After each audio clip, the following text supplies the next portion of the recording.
Welcome to Return to My Trees. My name is Matthew Yeomans. I'm the author of Return to My Trees, and this podcast explores some of the themes and ideas in the book where I walk through Wales, through the forests and landscape, exploring how we restore balance with nature. Today, I'm headed down to West Wales to a piece of ancient Celtic rainforest known as Canol, because I'm going walking with a very important and special person for the Welsh landscape and nature, Jane Davidson. Jane is the former Minister for Environment, Sustainability and Housing in the Welsh Government. During her time in office, she achieved many milestones. She created the Climate Change Commission for Wales, the post of Sustainable Futures Commissioner, and also helped pioneer the Wales Coastal Path. Perhaps her greatest achievement, though, in office, was that she, along with her colleagues, proposed legislation to make sustainable development the central organising principle of government in Wales. It became the Wellbeing of Future Generations Act that came into law in 2015. So it's a beautiful winter day. The sun is shining bright and it's glistening off all these tentacle-like branches of the trees that are sitting in Coed Ty Canol, which is a national nature reserve in West Wales. And Jane has brought me here to take me on a walk through a wood that means a lot to her. Jane, tell us what we're looking at right now and tell me a little bit about why this woodland is so special to you. We're standing here looking at trees that have been here for centuries. The one closest to us is totally covered with moss on its northern flank, and you see the early start of ferns growing, not only on the trunk but out on the boughs. And the deeper that we get into this forest, the more trees we will find with a whole growth of ferns across their whole length. It's a deeply mysterious place. I mean, today we've got this incredible blue sky, but the sun is low, our shadows are long, and there are a myriad of ways that we could go. But what we're seeing is a woodland that has been barely disturbed for centuries.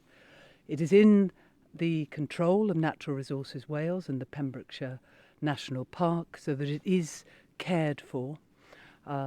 It is encouraged in terms of making sure that all the natural species that you find here are given their best shot. It is particularly famous for lichen. Some 400 different kinds of lichen have been recorded here by Pat Woolsey, a woman who grew up in Albro Castle in St Ogmell's, the village where I live, and who worked for the Natural History Museum for many years. And what is fascinating about this wood as well is that it inspires environmentalists, it inspires people interested in nature, it heals your soul when you walk through it. There's something about its very age that actually goes right to the heart of your well-being. But also it's been the most fantastic place for performance. I have literally, in this wood, with the help of Small World Theatre and a group of 30 people, including Pat Woolsey, the lichenologist, we've looked at the lichen, we've danced in the lichen, we've heard poetry read from the highest rock. And therefore it is such a special place because actually it's a place that captures your mood and reflects it back at you. And even when you're at your most despondent and going through the mud and the puddles and the darkness, there will suddenly be a flash of something so extraordinary in nature, like a tiny orchid, that it actually makes your soul sing. And that's why I brought you here. Wonderful. It's wonderful. And Jane, I mean, Wales is, we both love Wales, and it's full of amazing parts of nature and everything. But there's something about these pockets of ancient Celtic rainforest that are jewels, aren't they? They're just something so special about them. Yes, and here on the western flank of Wales, we actually have quite a few. I mean, I had to toss up as to whether to bring you here to Canol or to take you to Pengelly Woods, where I could have shown you a similar set of trees, old beeches, sessile oaks. We'll see flashes of ash all the way through the woodland, and we'll see that young and old. But we'll also see slim birches, on the fringes.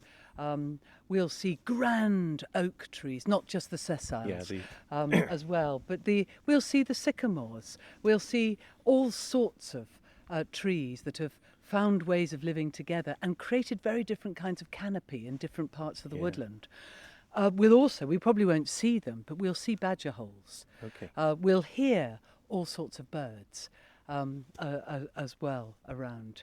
And just particularly because we've had this very unusual warm spell in the run-up to New Year, we will undoubtedly see things starting to grow, even though this morning we had a hard frost. Yes.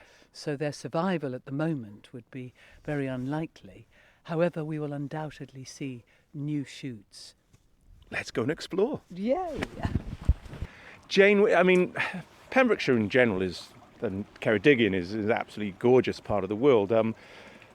But for you, I know it has kind of a special resonance here, right? I mean, you came here kind of earlier in your working career, and what drew you back, and what do you love about being here? Well, yes, I mean, I was incredibly lucky because when I left teaching college in Aberystwyth, I did my first degree in Birmingham in English, and I've always been a hugely outdoors person. So when I did my first teaching job, I taught English drama and PE, and it was in Cardigan School. Ysgol Uwchradd Aberteifi. Okay. And I could not have landed better on my feet. I lived in the village of St Dogmell's, the one I live in now, and in fact the woman I live with is still like a sort of extra mum to me now, 40 years later. Oh wow! And it was just a wonderful community and a wonderful school to start teaching in, and I had a very imaginative head of department who was perfectly happy for me to do imaginative things of the pupils. And I use the word imaginative quite carefully because I know that he was considered quite an eccentric. And it wasn't that I wanted to do the same things as him, but I remember him telling me that the lesson that he taught, that most of his pupils remembered all their lives, was when he taught prepositions. And he used to do it in a certain classroom, and he'd open all the windows and he'd line up the kids against the wall, and basically he taught them to go out the window, under the desks, and so kind of conjunctions, teaching conjunctions, teaching prepositions, Teaching through doing. Teaching through doing, and I remember just thinking about this, and he just happened to tell me on a day when the school gardener had just cut down the hedge, and we were studying Macbeth. Right. And and so I arranged with the caretaker to use the material from the cut hedge so that Burnham Woods could go to Dunsinane. And years later, when I first came back here, somebody sitting behind a till in Tesco's, who I didn't recognise in any way whatsoever, said, "It's you, miss. Burnham Woods comes to Dunsinane." And then he said it was the best lesson he'd ever had. And I just thought that there is something about doing things in a way that inspires that is really important. I didn't manage to do it in all my teaching career, but I did very much get behind the idea of using nature to inspire. And I have basically been doing something to do with that pretty well ever since. That's fantastic, isn't it? Hey, let's walk and keep chatting, because I want to ask you about walking. Mm-hmm. And I know you're closely associated with the Ramblers in Wales, have been. And I know one of your lifelong loves is walking. And you kind of got the part of the bug of that while you were walking originally around the coast of Pembrokeshire, right? Yes, that's absolutely right. I mean, I was about 16. I'd been brought up in Zimbabwe, so sea was a novelty to me. I'd finished my O-levels because that's the exams we took at the age of 16 then. And we're in a very squelchy walk at the moment, in case you can hear. I went with a few friends to walk the Pembrokeshire Coast Path, which at that time was very newly open. And I just absolutely fell head over heels in love with the sea. I mean, we walked it at the right time, in the sense that we walked it in early summer, where all the flowers were at their height and where the wildlife was absolutely extraordinary. The sea wildlife was extraordinary. We did see dolphins, we did see porpoises, we saw lots of seals. We swam every day. We stayed in youth hostels. And people are sometimes surprised to hear that we can come to the coast of West Wales and see dolphins swimming.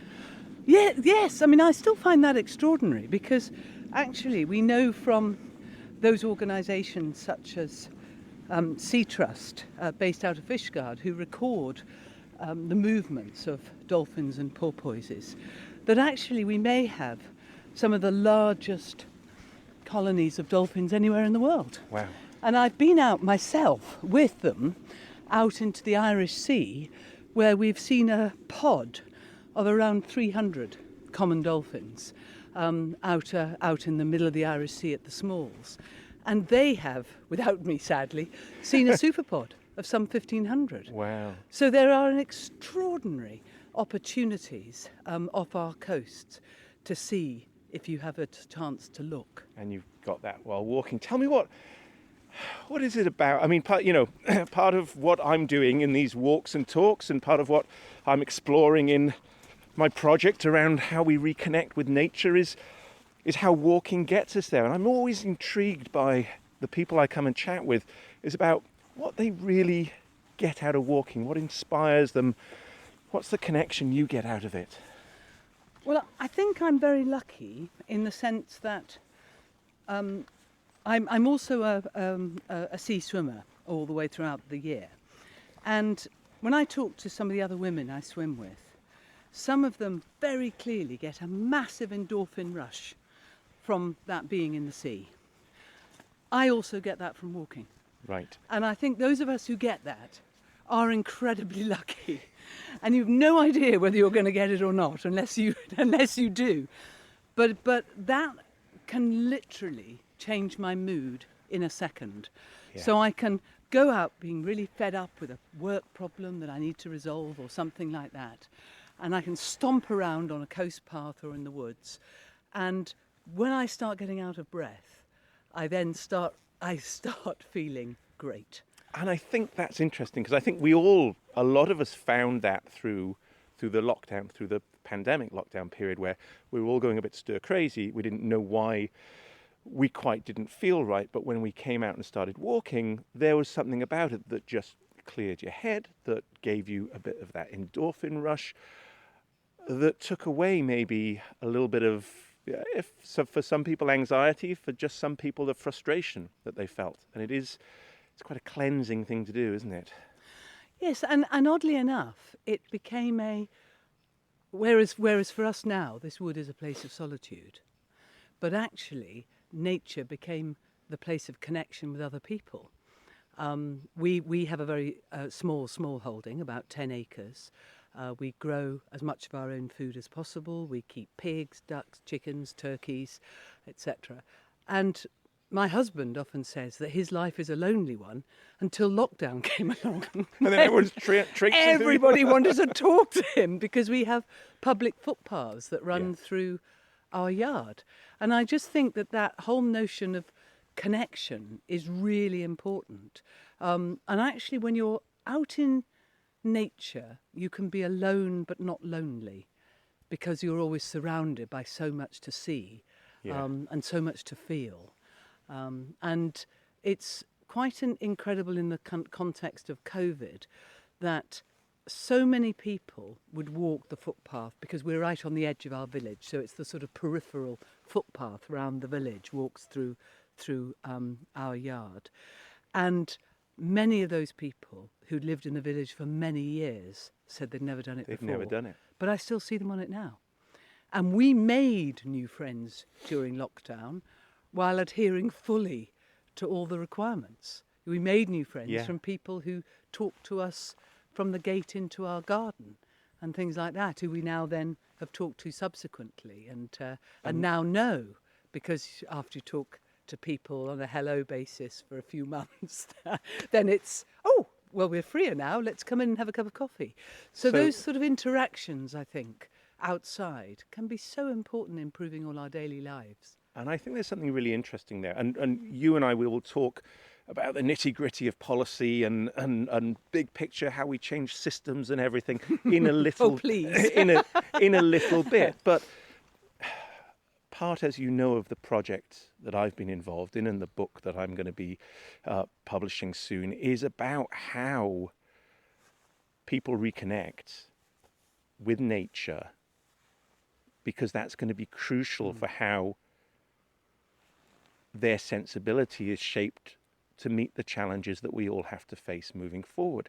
And it seems to me that the pandemic, as horrible as it was, created a little bit of a threshold, a portal, if you wish. The Indian writer Andhariti Roy talks about this, that it may be a portal for a change to something better. It's interesting you say that those people who'd never gone out of the village, who started discovering, are now doing it and kept doing. Is this a lasting nature lesson, you think, that people have got? Is this the opening of something better? I don't think it's a lasting lesson yet, but I do think it's a potential opening to something better, provided it can be capitalised upon. I mean, where we are, and we've described this woodland, if we think about why it's here, it's only still here because it's full of rocky knolls, it's full of muddy paths, it's full of water. Couldn't get cultivated. It couldn't get cultivated. We're in an area whereby all the fields that are adjacent to this woodland have only got sheep on them. Yes. They don't even have cattle on them. Yes. So we're talking about protections because of the fact that the land has been deemed unfriendly in the way farming is managed at the moment. Yet my little small holding, which keeps us in food all year round, is on exactly the same kind of land. Yeah. And so actually there are all sorts of other things that you can do with the land if you focus on living sustainably. I mean, for us, that's about gardening organically. We don't actually practice permaculture, although there are many people around us who do. So different ways of growing food in sustainable ways that do not harm the planet is also something that is really good for people in terms of getting outside. And there has been a big movement, I think, in that direction in the context of COVID. So if we think about both how we protect the nature we have, how we enhance the opportunities for more nature to be grown. If we use cathedral thinking in the same way that people who plant woodlands do, and we think that actually these woodlands will benefit many generations yet to come who haven't even been thought of yet.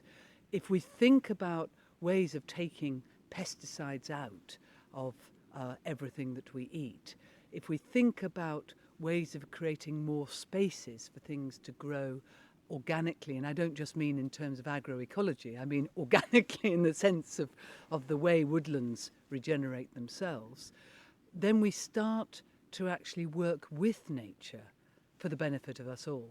Yeah. And there's plenty of evidence that says that sort of small farm futures are actually the most profitable in the context of the management of land.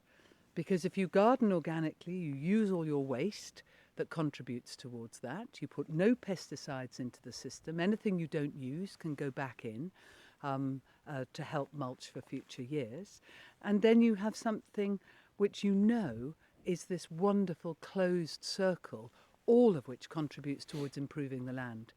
And as somebody who's grown on land which, when we first took hold of it, had only about half an inch of topsoil on top of shale, now we're up to about a foot and it's full of worms. And we've done that just by using nature and putting nature back into itself, that regenerative approach. And this notion of regeneration, which is the buzzword nowadays, as if it's something new, but it's nothing new. This was how people who were closely associated with the land, who worked the land a century and a half ago, they knew that their lives depended on the well-being of the land. Absolutely. Something got lost in that 100-year period. My favourite quote about this is actually from Satish Kumar, who just tells this wonderful story about going to the London School of Economics and asking that before he talks to economics students, he talks to their ecology students.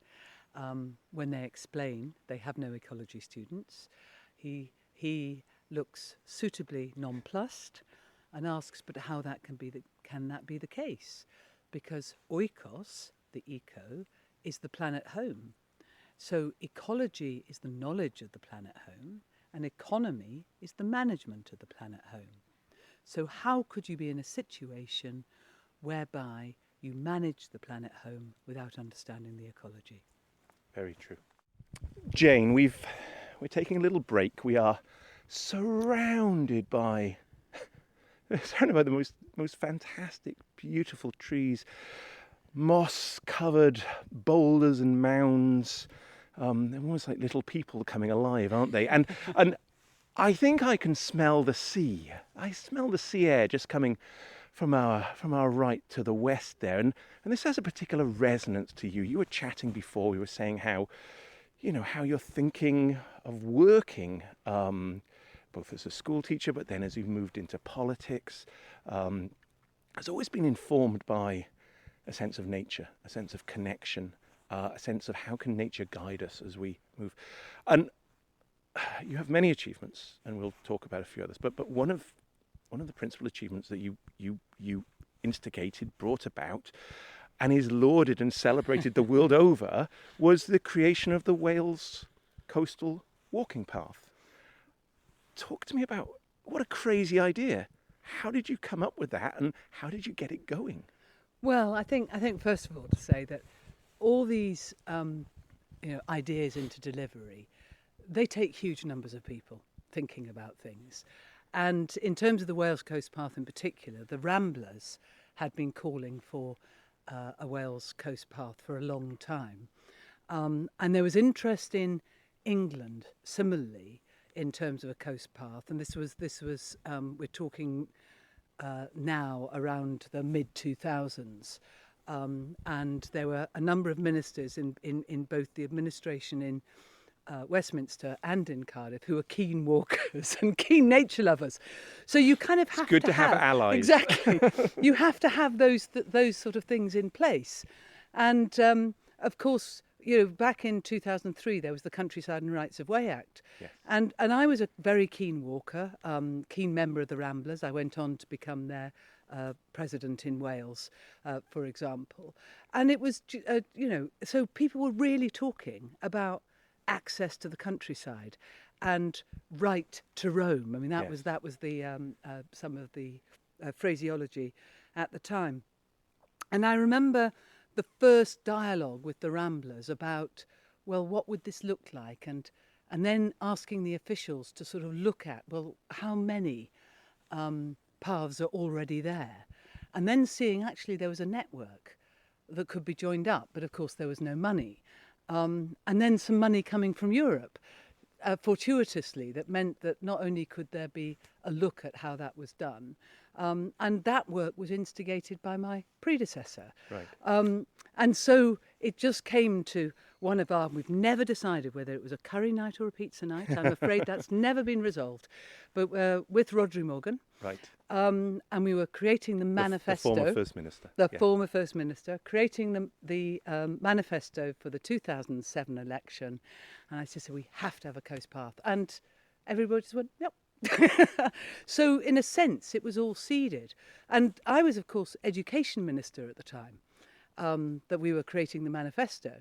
And I had no idea that actually I would then be moved over to have this massive portfolio that looked after climate and nature and construction and planning and energy and, of course, walking.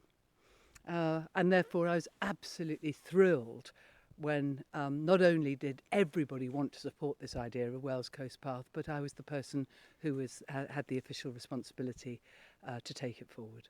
That's fantastic. And it's not as simple as saying, oh, Jane walks, she can have that portfolio. No, it's not. But I think there is a really important message here, which I didn't learn until actually really recently, which is that if you have a passion for something that you believe is right, then use every opportunity you have to promote it. So I'd, for years, thought, well, why doesn't everywhere have a coast path? Because Pembrokeshire's was so good. Yeah.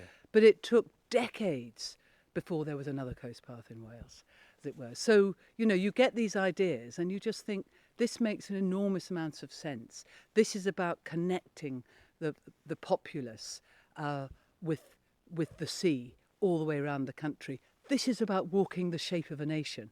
And having walked it all, including the whole of Anglesey, which is like a microcosm of Wales, actually it shows you so much. It shows you so much about the industry of Wales, the agriculture of Wales, the people of Wales, the building of Wales. It shows you which areas have been denuded and turned into holiday homes.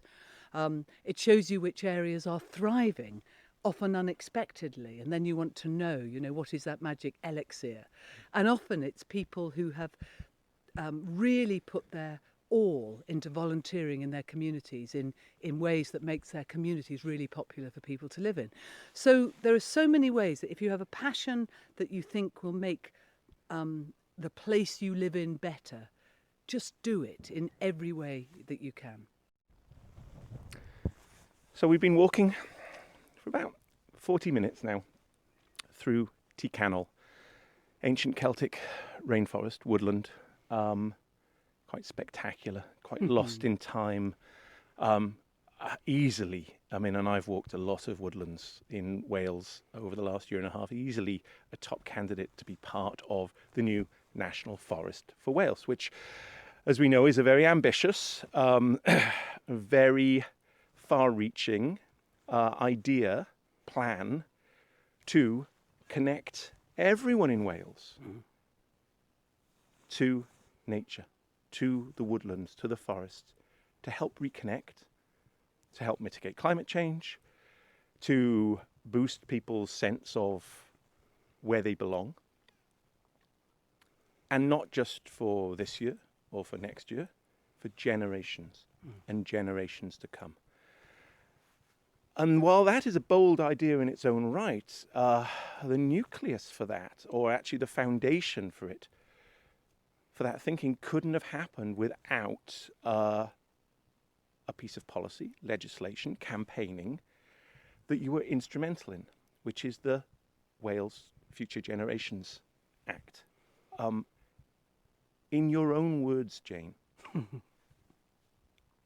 tell our listeners quite what that means and quite why legislating for future generations is so important. Yes, I think all countries should legislate for future generations, and I think it's probably make it clear at the outset that I'm not talking about generations who are alive. I'm talking about generations yet to come. And something I've really got into is the idea of the sort of 7-generation philosophy.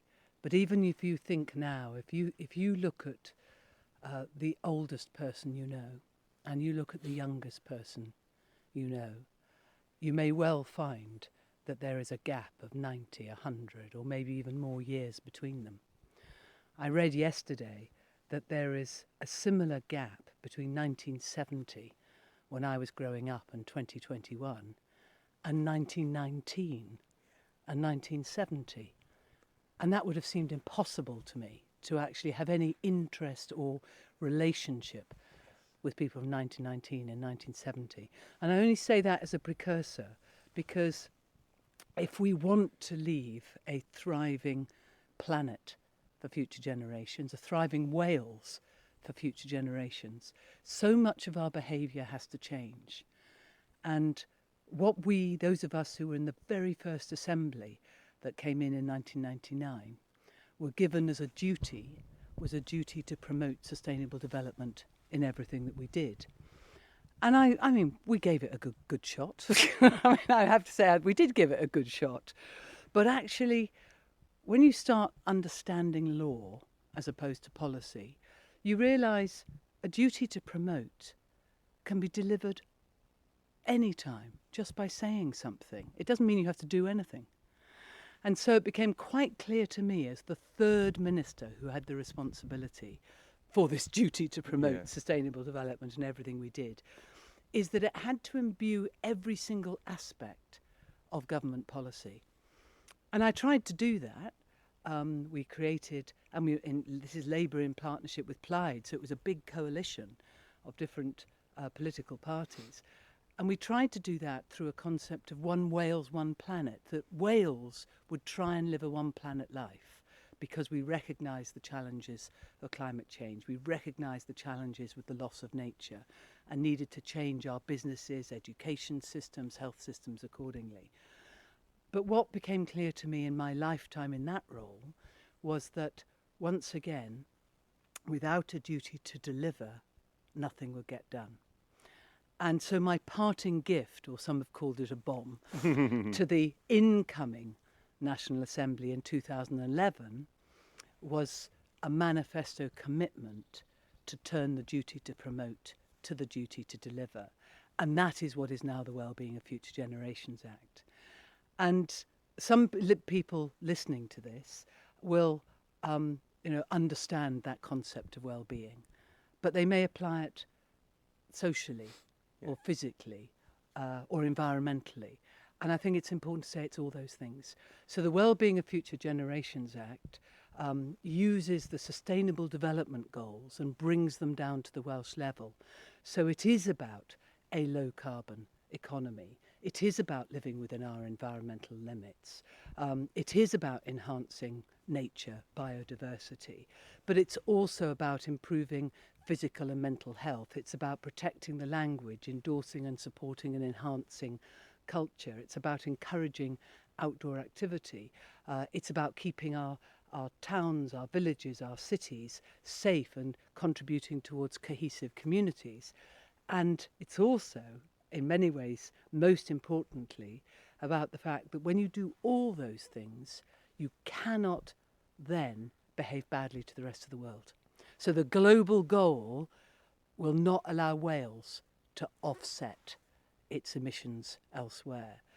And in addition to those goals, one of the key things that became clear to me as minister was that people didn't know how to do it. They didn't know what to do, and they didn't know how to do it. And they all had different ideas of what it meant. Did they even know why? And many of them didn't know why, because they didn't. Some people were interested in tackling the climate change. Somebody else would be interested in tackling poverty or an economic challenge. And what we tried to do through the creation of these goals, and then subsequently with requirements about ways of working, was to say, well, if what you want to achieve is an optimum outcome for people, if you want to enable a just transition from where we are now to a more sustainable employment or anything else, then all of these things need to be factored in together. So the government has to do a big cwtch, as we say in Wales, a big hug around everything it does, and everything it does must be subject to this. And that's where the ways of working come in, because it required the government and all the public organisations in Wales to collaborate with each other, to think preventatively, to think long term, to involve people about whom decisions were being made. And if you do all those things, you make better decisions, and it stops that short-term decision making that then generates another short-term decision that may have a perverse outcome. And I think that it's taken a while, but I would say that not only the government, but public organisations in Wales are now really starting to think about this. And the whole point about the National Forest is, rather than thinking of it as a planning issue, where can we plant trees and tick that off a climate list, now what we have is this incredibly imaginative proposition that for me will join up the coast on the south of Wales and the north of Wales, is where we organically grow forests where they are most appropriate, where people are most engaged, where communities can engage in looking after those forests and helping their futures. And in doing so, we could potentially create a model that will actually be something of interest to other places in the world, a model where it's communities that drive the outcomes. So would a national forest have come without a Wellbeing of Future Generations Act? It might have done, but it would not be delivered in the same way, because it would not be collaborative, involving people about whom decisions are being made, preventative and long term. I think it's this key thing, isn't it, is that for far too long that we thought of environmental initiatives as something separated from how we lived as humans. We did not have that thinking of we are dependent on everything around us. Everything around us is dependent on us. And it's fallacy, it's foolhardy to think that we can go on living any way we want and everything else will be fine. No. And it's just back to that ecology first, ecology before economy. Because, you know, even if you don't buy into, I think, that wonderful statement of Satish Kumar's, I think that fundamentally it is down to Marx to put it, land, labour, capital. And basically, if you don't manage the land successfully, the human race doesn't survive. Exactly. And in any economical theory, that is the case. Where the argument would be is about what successful management of the land looks like. That'll be a longer conversation. That will be a longer conversation. But today, here we are. I can smell the sea as well. We're looking out towards the coast at just beyond Carningley and Dinas Head. And behind us is a tiny entrance to a cave, a very, very special place for me in this forest, where a conscientious objector was reputed to spend time in the First World War. And if you go in there, you can find people having marked their presence there from 1868. And it is a wonderful, hidden away treasure within a treasure, isn't it? And I'm so glad you brought me here to see this today, because for me, this has other significance, if not resonance, and it's something I want to ask you about, because we are here in the heart of ancient Dyfed, and we are at what, in Welsh legend, would have been seen as a gateway to the Annwn, to the other world. The sense, this liminal sense that Wales is imbued with, that our connection to the other world isn't lost. It's full of portals and gateways, thresholds that we can come and go. It's the place of the fairies. It's the place of Arawn, the king of the other world. But it's also the case and the place of potential better ways and futures. And a lot of what I'm looking at is we're on this threshold of change, that maybe we have these portals that we can now move from our old ways that haven't worked to new ways. And I guess almost as a final question for you today, I'd love for you to give me your thoughts on how do we really restore that balance? How do we move through this threshold to a better Wales?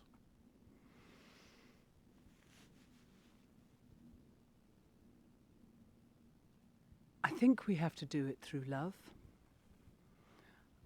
I've been wrestling with this for, in many ways, most of my life, but I particularly wrestled with it when I was writing my book.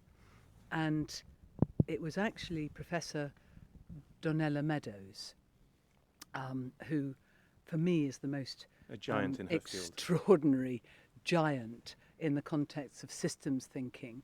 And her team were one of the first group of people who brought the attention to government about the fact that the world was outstripping its ability to regenerate. And they thought at the time that that would be enough. And when I first became climate minister, I thought that if everybody knew of the potential impacts of global warming, if they knew of the potential impacts on future generations, then they would act because they loved their children. Love is not, in one political party or other. I mean, love is universal in that sense. So people love their children, and yet they still behave. They still work in fossil fuel industries. So I think, well, what is it about what can be done in the context of enabling people both to see the evidence and not become some bipartisan approach? I mean, I saw a piece on the front of the Some people call it the Fun Day Times. Yeah. I saw a piece on the front of the Financial Times yesterday that said only 40% of Americans even believe in climate change. So we know when there's that amount of misinformation about, and as somebody who's always followed science, then if the evidence doesn't do it, what is going to ensure that the best of human nature comes together to tackle the problems that the human species have caused? And it was Donella Meadows talking about the fact that we have to go through a process when we understand what will really work for us. We have to have a vision. And obviously we have to have that vision has to be turned into a strategy or plan. We have to tell the truth about what works and doesn't work. But at the end of the day, it is only enough love by enough people for humanity and the planet that will drive our changes in behaviour. And I think we have it. I just don't think we have it in our governments. And that is why I think that one of the most fundamental changes that could help is if governments, rather than talking about climate change, talked about protecting future generations, then maybe that could be one of the keys that could help unlock the love. Maybe we need a UN summit where they come and walk into Canol and actually experience and find the love themselves that way. Well, what is extraordinary is actually next year, in 2023, the UN has adopted the model of the Welsh Independent Commissioner in the context of future generations, because that person can interrogate government and the public services about how well or badly that they are doing, and is a critical part of the panoply of the legislation, so that people know they both have a critical friend, but they also have somebody who can call them to account. And that office is hugely important in helping people understand how they can improve what they're currently doing. And the UN has adopted that. And from next year, there will be a post like that in the UN. So I think that a small country like Wales, we do have lessons to give others. And we know already that there are 8 other countries either taking forward or considering legislation like the Wellbeing of Future Generations Act. I'm in touch with them all, and I'm really excited that a lot of people see it as a way of taking forward an agenda in a way that will play to their populations, because everybody wants to do the best that they can for their families and their communities. Well, I think just from looking around here, Jane, we can say that if you plant a seed and let it grow, it will grow into something amazing, and hopefully that will be the same way. I think that is a fantastic place wish to end here, and I just want to put one small end note, because you and I are standing under one of the most lichen-laden trees I have ever seen in my life. In this wood with 400 species of lichen, and with all those other things growing around us, humanity, the two of us, are outnumbered perhaps 1,000,000 times by nature. That's what we need to sustain, because that will give us the heart and soul with which we can continue. Fantastic. Jane Davidson, thank you so much for spending time with me today on a walk. Thank you very much. Diolch yn fawr iawn.